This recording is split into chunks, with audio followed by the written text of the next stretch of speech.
Hello everybody, Tim W. Rago here, games, movies, and vlogs. How the hell is everybody? And welcome to KONGATHON, or Paleo Files KONGATHON, where I'm joined by fellow monster-obsessed and Instagram follower. How's it going, folks? Jurassic World Monsterverse here. Welcome back to the Paleo Files KONGATHON, and for this episode, we're reviewing Peter Jackson's King Kong 2005, which is my personal most favourite film of all time. Now, Bo, do you wanna explain to our audience how we're doing this? What we're doing is, since this movie is like the definition of long as fuck because it's a Peter Jackson movie, Yeah. we're splitting this up into three sections here, into three parts, and this is part one. Part one, we do just the beginning with the human, just the people, and then part two is Skull Island, and then part three is the New York City bit, is the big gate going through New York City. But part one, so part one here, so dude. what we're doing is... Sorry. Sorry, dude. so Keep I going, just want to explain as well.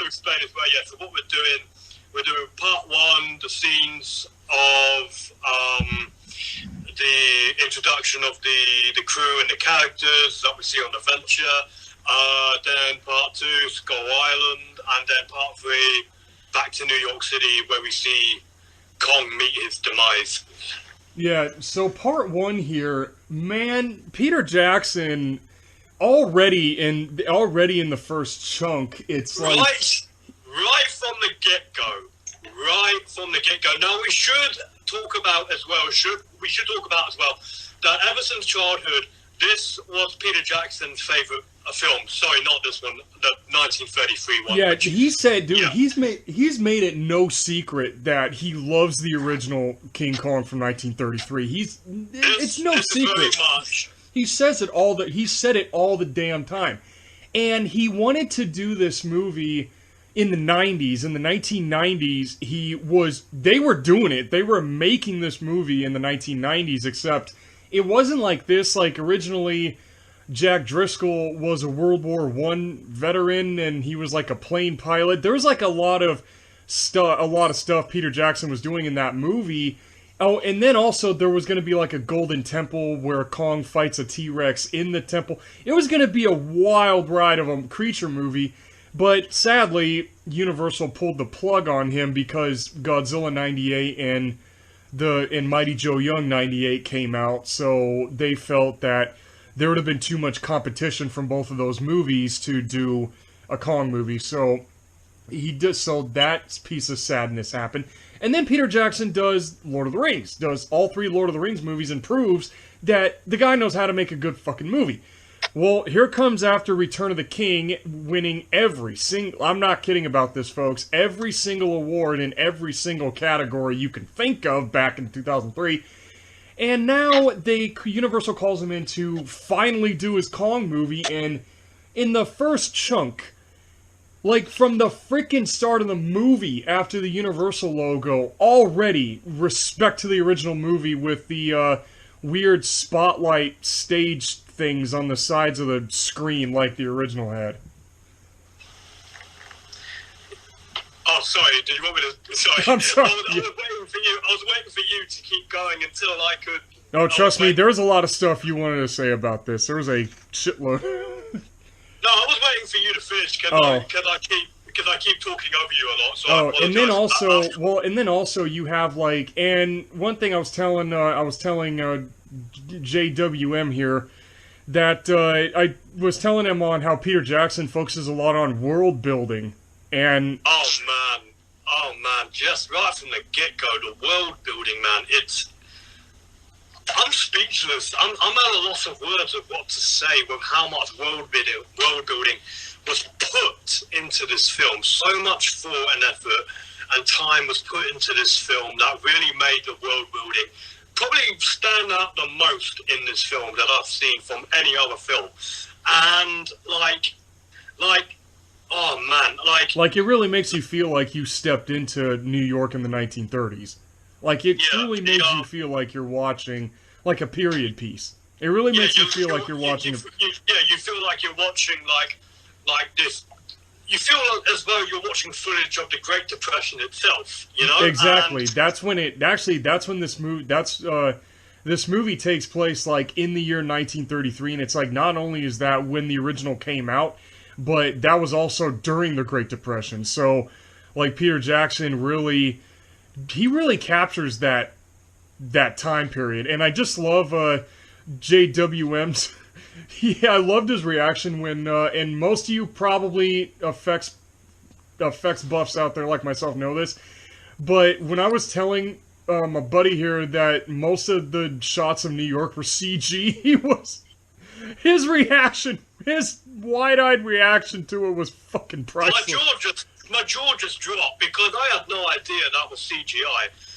I probably should have known in the first place because, you know, I know then on sets for this film they used a lot of green screen, but my God, it looks so real. Exactly. That's that. And what's actually crazy is that the CGI, and we got a guest appearance by some dogs. Okay. We got some appearances by a dingo. Okay. No, not really a dingo. If it was a dingo, we'd be hearing shit breaking in the background.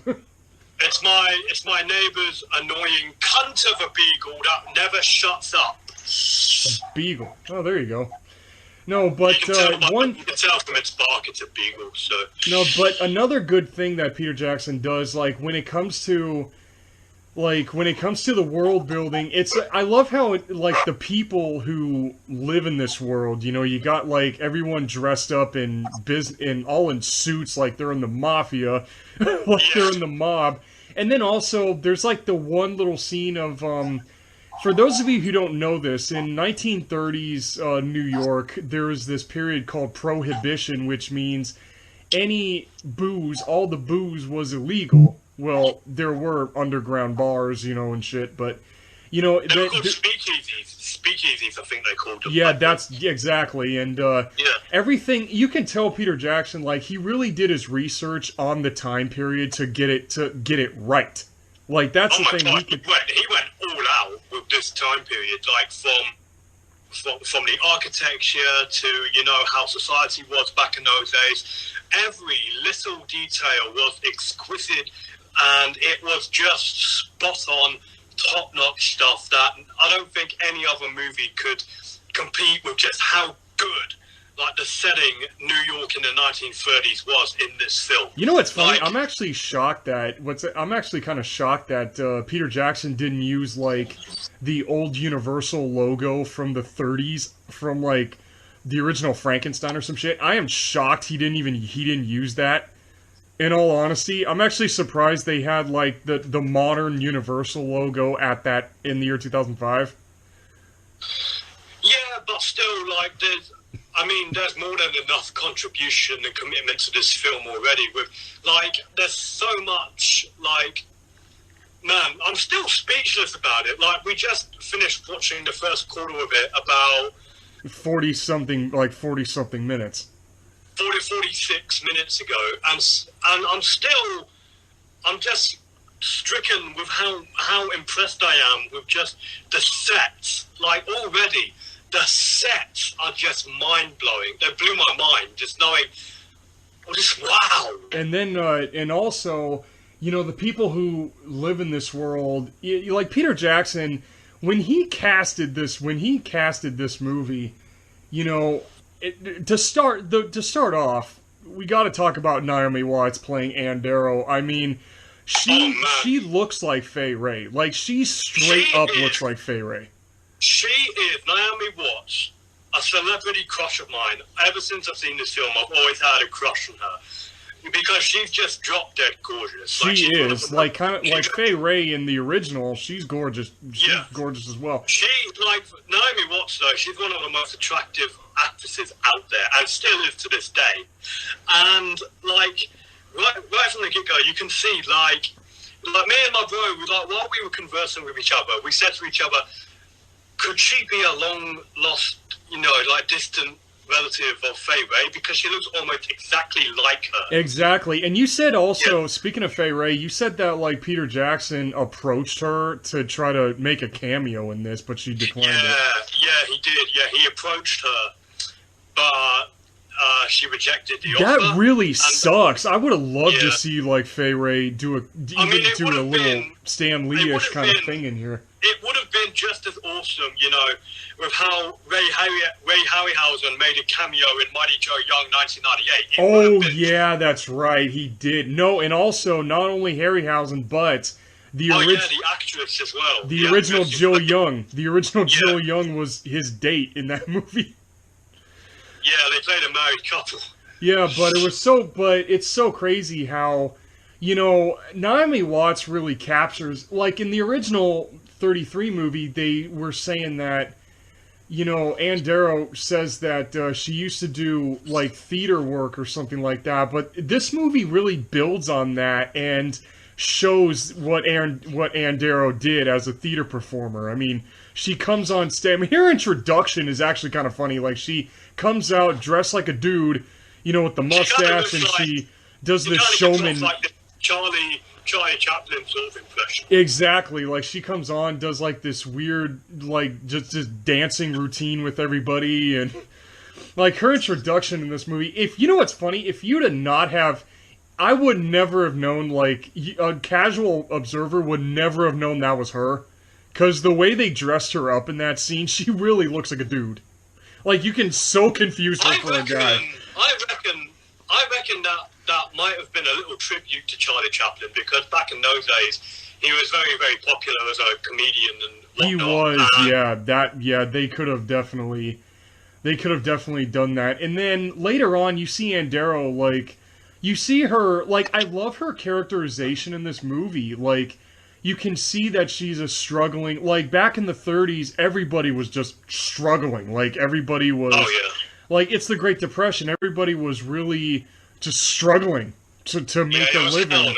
It was hell on earth for people back in those days, like seriously. And you can just see Ann Darrow like really feel, like you can just feel everyone's pain, and Ann is kind of like the audience a little bit, where it's like you feel that pain of struggling to make a living in that kind of world, especially with the guy, the older gentleman that was with her. He says he was moving back to Chicago because their main theater closed down. And you can see on her face she was like lost, like she felt. And actually what's crazy is I have the movie novelization of this film, and in the book it says that dude has been with her, and that guy pretty much raised her as like an adopted uncle or something like that. Oh man, it gets even more depressing now. Yeah, exactly. And the fact that, you know, he moved back to Chicago, and you know she's on her own. It was, that does add a little bit more depression to it. And then you go from this sad scene to all of a sudden, like the mood just picks up out of nowhere when when the character Weston, who was like at the beginning of the original movie, shows up as a acting agent kind of thing, and kind of person, and they have this whole discussion or whatever. See, it's like the thing with this movie is Peter Jakson he just takes all the characters from the 33 movie and just shoves it into the first 46 minutes. And he just he makes sure like every character is back. So it's like when you hear the names, you can look at them and go, "Oh, hey, it's that guy," kind of thing. Like that's what he does with this. But then Weston, like just like the original, Weston was only in like one scene, and that was it. And then in this movie, Weston's in like one scene. What the hell kind of noise was that? Can you hear that? What the hell? Yeah, I'm pretty sure the whole audience heard that, like that drink noise. There's fucking helicopters outside. Oh, that's what that was? Yeah, there's fucking helicopters. It sounded like oh, wait a minute. Hey, I think Megalania's in town. Everybody better watch out. I think there's a Megalania on the loose. But anyways, one other thing is when I love how it's like we go from Ann Darrow and her like her depressing life to all of a sudden cut to a film office where we meet Carl Denham, played by Jack Black. I mean, that is the most oddest casting I've ever seen to play Jack Black. Like, I would see, like, Mark Wahlberg or Johnny Knoxville, but Jack Black? It's such a weird casting choice, but it works for some reason. Out of every actor out there to play, you know, a role as iconic in the King Kong franchise as Carl Denham, Jack Black for me would be the least. Would be the one would be the least one in my mind to pick. So whatever Peter Jakson, whatever was going on in his head, like, it worked out brilliantly. Apparently, and I just love, like, and I love how, I can't stop laughing at this. I love how you pointed out how, like, everyone smokes in this movie. Film critics are... Every film critic is all smoking, by the way. Like, every... Can you imagine how much it would stink in there, man? Jesus. I'm surprised... You know what? I'm actually surprised that guy Carl Denham... There wasn't a line where Carl Denham tells him to put that shit out. Like, I'm actually shocked Carl Denham didn't say anything, but... I suppose Carl put up with the smell because, you know... We see scenes of him smoking on a pipe, so... That's true, so he probably is, like, used to it. But here's a reference. They made a reference, like, already in this movie where... There's a line in the 33 movie where Carl Denham was... when he was talking about making, you know, this big movie here... Where he says that, you know, I go out of my way to make a swell picture, and the exhibitors and critics all say, if this picture had a love interest, it would have grossed twice as much. Yes, I quoted that. How the fact that I quoted that word by word, I've got no idea. Well, I'm a Kong fan, so why wouldn't I? Why wouldn't I be able to? But I love, like, how this movie references that, where, because apparently the projector, I wish they would have shown the film better. I wish they would have shown what the projector was showing, because apparently that was a safari thing. There was like a bunch of animal scenes, and one of the film critics says, "You promised us romantic scenes." You know, that had to have been a reference to that. And then also and I loved your reaction to this. Apparently, this movie is very meta. And then for those who don't know, a movie being meta is where a good example is I know this is a weird movie to bring up, but Need for Speed. Need for Speed, it's a racing movie based on a game. So being meta is if the game existed in the universe of the movie. And this movie is very meta because there's that scene where Carl and his assistant Preston were like, Carl's like, oh, Faye's a size 4, and Preston was like, well, yeah, she is, but she's doing a picture with RKO, and Carl's like, oh, it's Cooper, huh? Like, that means that the Kong 33 movie exists in this universe. Like, Fay Ray exists in this universe, and so does Kong 33. And speaking of 33, there's also from Sock, yes, I keep calling it that because it's funny, there's a line from Sock where, well, more than a couple lines actually, where Carl Denham listed off, like, how many people were suing him. And in this movie, Carl says, oh, what are they going to do? Sue me? Huh? They can get in line. You know, there's like that's got to be a definite reference to Sock. I mean, like, how could it not be, you know? Because, like... Especially with how it sounds, like, after watching all the Kong movies, like, you can tell. Like, you can just tell. And then there's also, and my boy didn't catch this, but on the Venture, there's the name Surabaya written under the Venture, and Kong 76 is like the only movie to have that. So, there's that nod. You know, Kong 76, it's a really weird movie, but since it's a King Kong movie, why wouldn't Peter Jakson why wouldn't Peter Jakson mention it, you know what I mean? It's a Kong movie. Not sure about the King part, but it's a Kong movie. But anyways, dude, I'm just knocking off, like, reference after reference. Like, what were you, like, what's one thing you gotta say about, like, how everyone's acting, especially Jack Black's acting as Carl Denham here?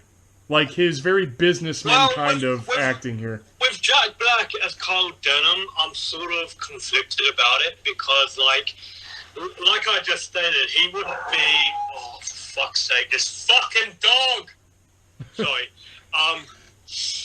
Like he wouldn't be my top pick to play a character such as Carl Denham, but for whatever reason, he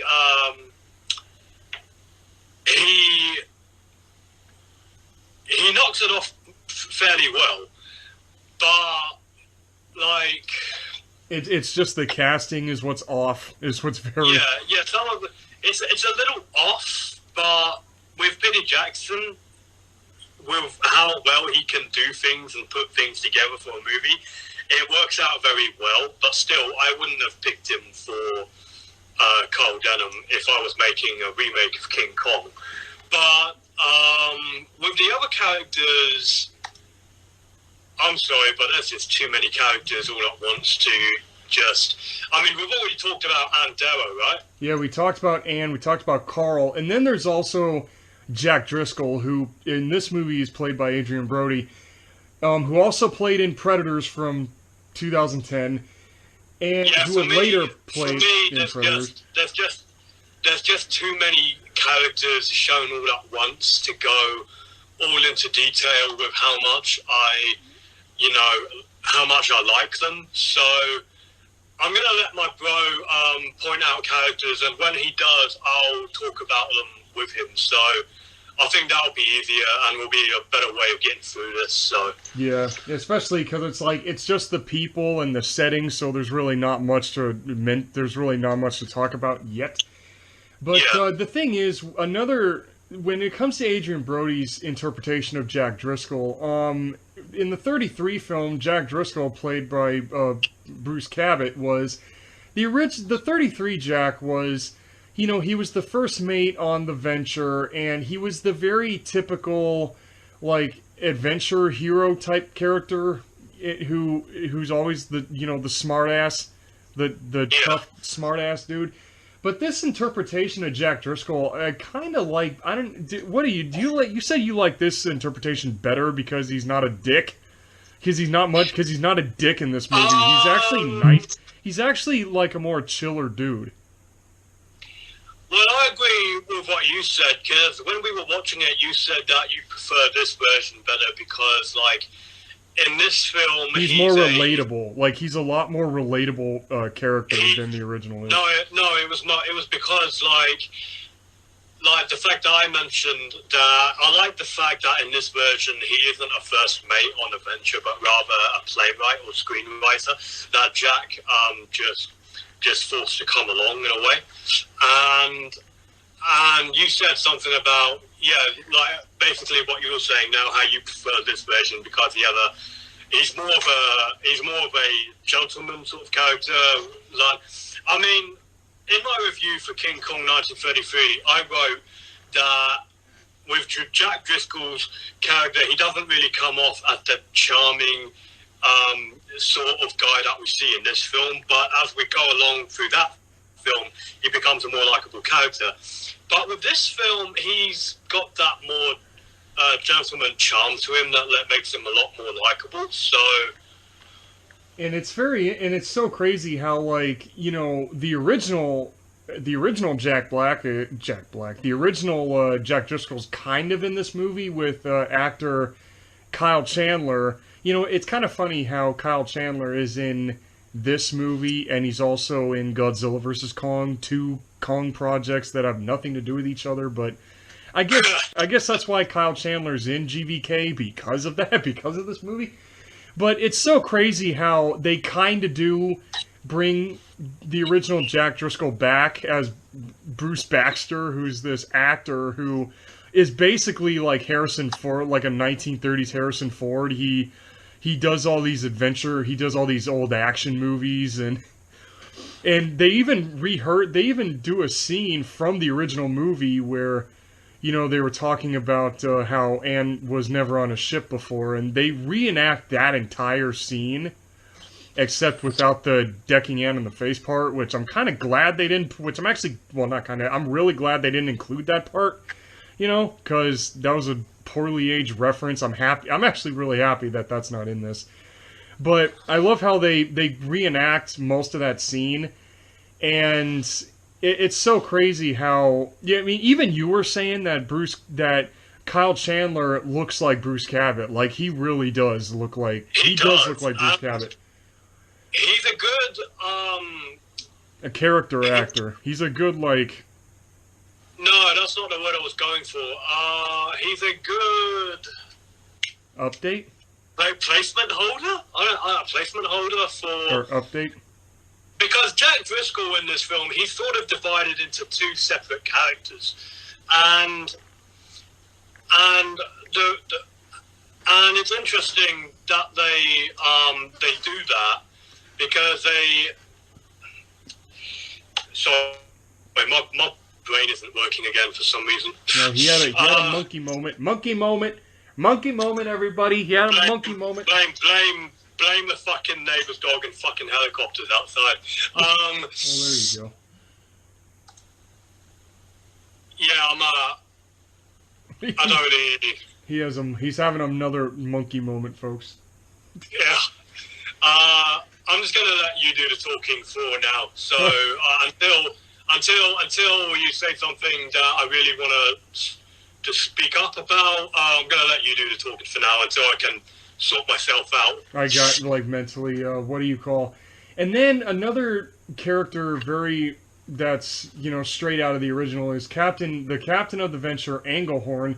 I cannot remember for the life of me the German actor's name who plays him, but he hasn't got an easy name to remember. Exactly, and I honestly like, and I think even you said this, you like this version of Engelhorn over Frank Riker from the original.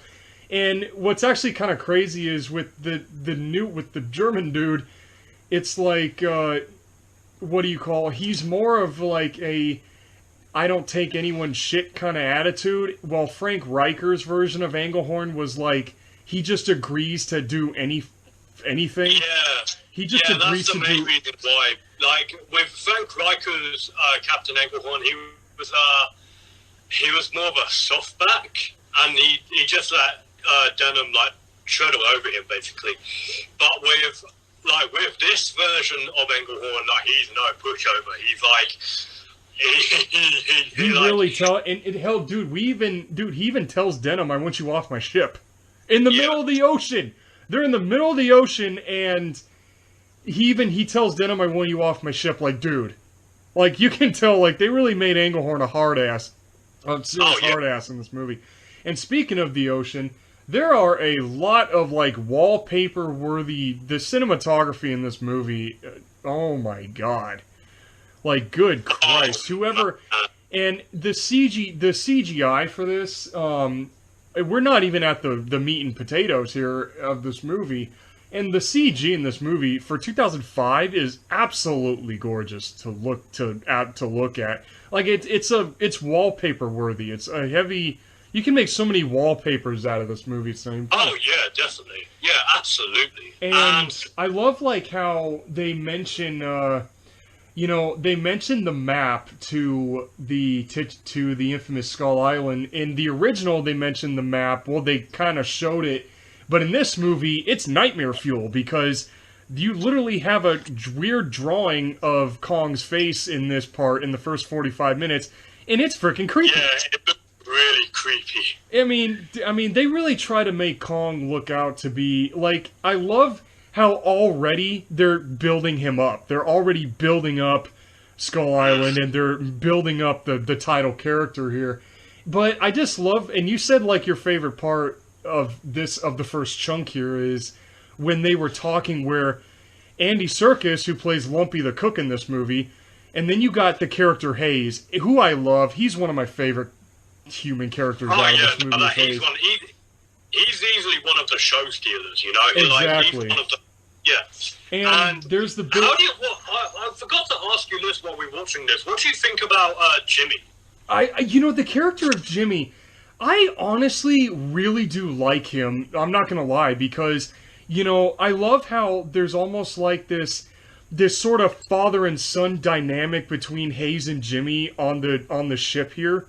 Like Jimmy, Yeah. they say Jimmy was a stowaway and Hayes is helping him out. Like Hayes is pretty much toughening him up a bit, you know, because Jimmy's like, Hayes he's a young... took him under his wing. Exactly. And it kind of reminds me a little bit, just a smidge, of what would later, you know, after, well, in 2007 here with Douglas Henshaw and Lee Potts. yeah, they have like this father, with Hayes and Jimmy, there's like this adopted father-son relationship going on here, and it kind of adds... I love how it adds more characterization to the movie and to the world that this movie inhabits. Oh, yeah. Because you see, like, how all the people in here, how they live. It's just like seeing everyone in this time period and all the... I mean, it may have been a lot of characters to throw in here at once, but Peter Jakson offers a lot of characterization here. Like, he adds so much character in this movie. Just character building. Like, that's what he... It's world building and character building that this movie focuses on in the first 46 minutes. I think with Peter Jakson, his wife worked on this film with him as well. She did, yeah. She actually did, yeah, she did work on it. What was her name again? What was her name again? His wife? I can't remember. Honestly, he rarely mentions his wife in interviews. Like, he mentioned his wife, I think, like, twice, as far as I remember. It just flickered to me. Her name is Fran Walsh. Wait, Fran Walsh is his wife? What? Yeah. I'm just now finding that out. Really? Are you serious? Yes. I'm not kidding, folks. My reaction is genuine after just Fran Walsh is his... What? Damn. Like, damn. I'm dead ass serious, folks. I so did not know that for the life of me. I did not know that Fran Walsh was his wife. Holy shit. The name just flickered in my mind, and then it just sparked, and I'm like, oh, now I remember. Fucking idiot. Oh, wait a minute, not Justin. I'm calling myself an idiot here, folks, not anyone else. Wait a minute. So you're just not just an idiot, a fucking idiot? I'm a fucking idiot. Yeah, fucking idiot. Like that meme. You think I'm a fucking idiot. No, but there's really, in all honesty, like, there's... Oh, what do you think of the moment? And I gotta ask you this, because I think personally, for me, I think this scene was like... It was a double-sided coin scene, where there's a scene where, you know, Bruce Baxter is heading back to his cabin, you know, and he walks past Jimmy's walking down the hallway. He's walking down the hallway with his hands in his pockets, you know, and he's looking like, oh, what, I didn't do anything. And Bruce Baxter goes back in his cabin, and he's like, oh, Christ. And he looks at his posters, and his posters, like, they were drawn on. They had, like, goofy glasses and goofy mustaches and shit. Bushy eyebrows and mustaches. And then there's like, on one of the posters, there's like a straight up regular mustache, and Bruce Baxter was like, he gets pissed off for a second, but then he looks at it and he grabs a comb and he puts it up to his lip like a mustache, and then he starts goofing around. And I don't know whether that scene was even needed to be there, to be honest. Like, Heads, yeah, it's funny. It was a very out of place sort of scene. Like Heads, it's funny. Like, it's a double-sided coin scene where it's like, Heads, it's a little bit of humor in the movie, but Tails is like, did it really even need to be there? Like, did that scene even need to be in this movie? Like, seriously, did that even have to be there? It just feels like filler, you know, it just feels like filler to be perfectly honest. It was probably meant to be it was probably just meant to be there as a filler, just to, you know, for time and things like that, so... And I think, and why do I feel like that Kyle Chandler made it up, like, right there? Like, why do I feel like that... It does feel sort of improvised. It does feel like... I feel like Kyle Chandler noticed the cameras were still rolling, and then he just decided, you know what, I'm gonna fuck off. So he grabs his comb and starts pretending it's a mustache. That so feels like it was improvised. Again, we have a guest appearance by the Beagle from the first Cats and Dogs movie, and he moved to Australia after defeating whatever the name of that freaking cat was. I swear to God, I'm gonna do something to that dog one day. Anyway, so feed him some jalapenos, and he'll feed him a couple of jalapenos. I hate dogs. I'm sorry. I just gotta say, I hate dogs, folks. I truly do. I'm sorry I'm sorry to those for those you know who fucking. I'm tongue-tied and stuttering all over the place. Just like just like our reviews, we're all over the place. Yeah. But anyways, let's not detract from the main. In the words of Randy Feltface, so you better fucking focus. You better fucking focus, lad. Oh my God! Anyway, just had to. Okay. That was a nice little random moment. Just get it over with. But in all honesty, what'd you ever think of the last piece of this? What'd you ever think of the venture itself? When I was telling you that they had like two versions of it, like there's the full size one, and then there's a miniature. Man, when I say they went all out with this movie in regards to everything that they did, they went all out, and that goes for the Venture as well. With the life-size Venture, it looks fantastic, as does the miniature, and just the amount of detail they put into it, man, to make it look exactly like a ship from that time period. It just amazes me just how much dedication Peter Jakson put into this film. He really fanboyed and just went all out with this film. This film, in just the first 46 seconds. This film is a love letter to the 1933 one in the best way. It very much is. Like, especially just in the first 46 minutes here, it's a definite love letter to the first movie. And I also love, like, the last scene that I'm gonna mention here is, I love how, like, in the original, when Carl Denham met Anne for the first time, where Anne, she walked up to that apple basket, and she was just looking at him, and the guy and the owner of that little booth accused her of stealing when she didn't even steal a damn thing. In this version, she actually steals one. She straight up steals one. She straight up walks by and steals an apple. Like, damn. Like, that was ballsy right there. Like, that. Like, Ann Darrow had balls in that moment. She straight up steals an apple. Yeah. There. Like, I love that they did that. That's one of the reasons why I love Naomi Watts as Ann Darrow. She's the most ballsy incarnation of the character. Exactly. And not just of Ann Darrow, but out of all of Kong's, let's say, love interest, shall we say. Yeah. Out of all of Kong's love interest, this one, Naomi Watts as Ann Darrow is the most ballsy of them all. She is. And I just love, like, how when Carl Denham, like, when he interrupts what could have been a street fight between Ann Darrow and the street vendor here, when Carl Denham goes, "Ma'am, I think you dropped this," and it's a dime. Like, he just picked up this random, like, 10 cents off the side of the road and just, like, he just picks up this random dime off the side of the road and, like, okay, just get out of here, dude. I wonder, like, how much a dime would have been, back then in comparison to today's money. Like, how much was a dime worth back then, would it have been, and how much, like, would it have been worth now, like, in comparison of today's money? Because that's really, I've always been interested in regards to, like, money comparisons between different points in history and now, because, like, stuff worth whatever it was then is worth a shitload more nowadays. Say something like something costed like 50 grand in that time period would have been like $1.5 million today or something like that. Yeah, that's true. Like, I've always been very interested. So, with how much a dime would have been back then in comparison to how much it would be today if it was still around, that intrigues me.